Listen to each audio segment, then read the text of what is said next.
also know that not all drinks satisfy equally. They don't all equally quench that same thirst. And regardless of what the ad campaigns are going to tell you,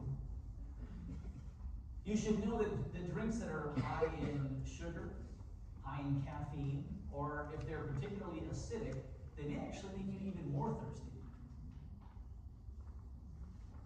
And after all the different options that are out there, you know what is at the top of the list of thirst quenchers? Yes, it's plain old water.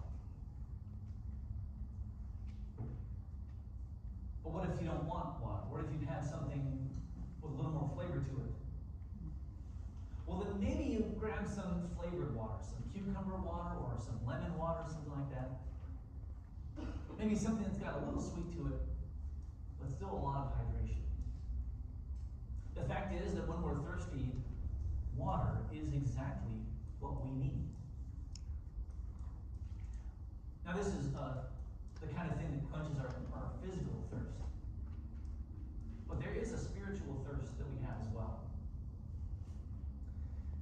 And though people try all sorts of things to quench that spiritual thirst, there's really only one thing that quenches that thirst, that spiritual need properly.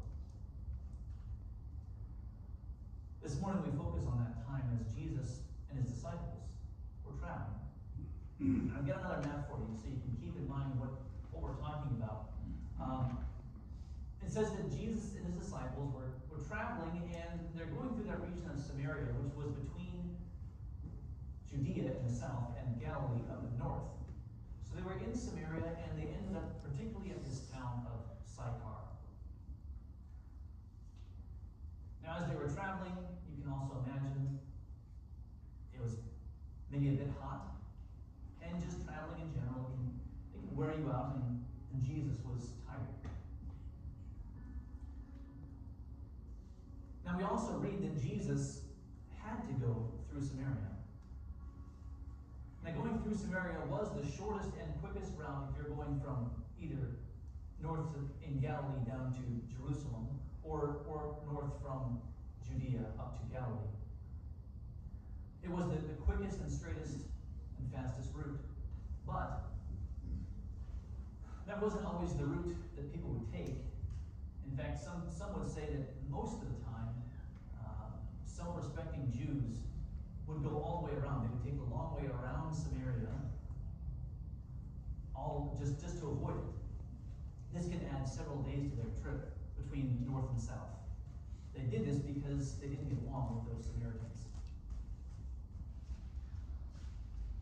Now, Jesus, again, and his disciples ended up in Sychar, that town in Samaria, where Jacob's well was. And then we read that then Jesus, being tired from the journey, sat down by the well. It was about the 6th hour. Now you should know that a well was a common place for women to go and fetch water. And that was because fetching the water was normally one of the household duties. And women were typically the homemakers.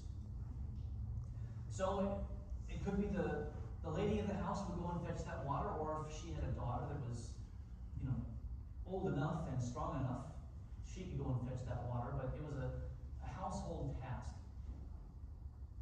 And so it really doesn't surprise us that we read a woman from Samaria came to draw water. This was a typical thing. Now everyone needs water, and you can well understand that this woman came to that well that particular day with her empty water jar, thinking she was going to go to the well, fill up the jar, and go back home because she needed it. What she didn't expect to see was probably anybody else there at the well. Although a well was often a place where people would gather because they all needed that same water, they didn't all do it at noon, which is the time of day it was at the 6th hour. This woman was probably just thinking, I'm going to go to the well, I'm going to get some water, I'm going to head right back home as quick as I can.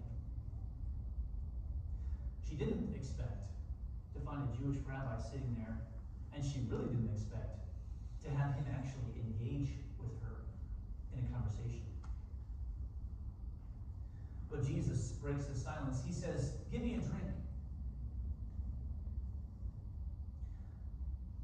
And suddenly, he was engaging with her in this conversation. He broke that silence. It was unexpected, totally unexpected, and for a number of reasons.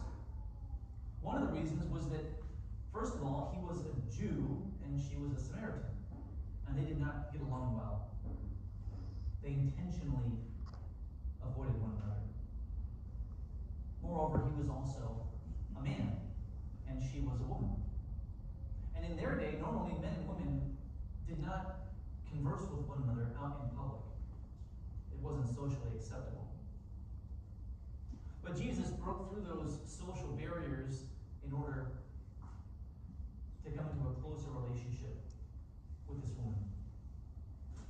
He wanted to give her the kind of spiritual refreshment that only he had to offer. This woman was astounded that Jesus would ask something of her. "Give me a drink," he said. I really want you to file this one away for your social, interpersonal skills. Try and go up to a random individual, somebody you've never met, and say, "Give me a drink of water." The fact that you would even laugh at that, you know it's weird. Jesus did something that was weird. It was unexpected. Totally breaking social norms. Something similar would be like if you go to, say, a restaurant and you just sit down with somebody you've never met. You just find an open seat, or better yet, pull up an empty chair and just scoot it over to somebody else's table. That certainly breaks some social norms, right? Likely, it's going to be weird. But Jesus was willing to go through something that was maybe awkward or weird or unexpected because he knew he had to speak to her. Now, we read earlier that Jesus had to go through Samaria, but this was not because it was just the shortest route. It wasn't because of anything geographical. He had to go through Samaria because he knew there were people like this woman who needed the spiritual refreshment he had to offer. Jesus continued. And he told her, "Everyone who drinks this water will be thirsty again, but whoever drinks the water I will give him will never be thirsty ever again. Rather, the water I will give him will become in him a spring of water, bubbling up to eternal life." Again, not at all what this woman was expecting as she went to the well that day. She thought maybe just another normal jar of water to take back home. She was maybe looking for something to drink or to wash the dishes with, but that was it. She certainly hadn't come for eternal life.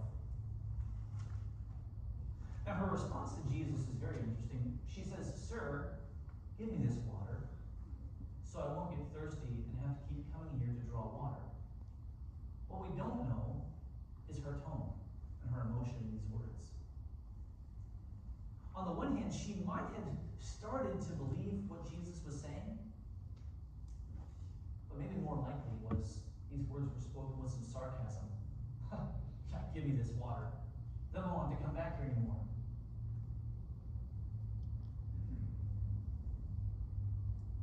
Now, she may not have believed Jesus at this point, but that will take a quick turn as Jesus told her, "Go, call your husband and come back here." She says, "Well, I have no husband," which was really a dodge, because Jesus knew the truth. You are right when you say, "I have no husband." In fact, you have had 5 husbands, and the man you have now is not your husband. What you have said is true. So here the woman didn't want to really deal with any of the issues in her life. She didn't want to unpack her life or her spiritual garbage. But Jesus already knew. This woman must have thought, "Who is this guy? Doesn't he realize we're not supposed to talk to each other? Doesn't he realize it's not normal for men and women to speak like this in public? Doesn't he realize that he's a Jew and I'm a Samaritan and we don't talk to each other? And doesn't he realize that I'm not the kind of person people talk to?" Now, Now, I know we've highlighted the fact that Jews and Samaritans don't get along, or they didn't get along. And so they wouldn't talk to each other. But you know what? Even the Samaritans didn't get along with this woman. It's likely because of her lifestyle. And one way or another, she was caught in adultery with 5 husbands, and now the man she's now with isn't her husband. She was a social outcast. She was not the kind of person anybody wanted to deal with. She likely had very few, if any, actual friends. And it's likely that she was at the well at noon, the heat of the day, because she was hoping to avoid the other women at the well. And if her own conscience hadn't been screaming at her loudly enough along the way, certainly the neighbors, they disapproved and made it very clear by their gossip, by what they had said behind her back or in front of her face, or by the way that they turned and avoided her.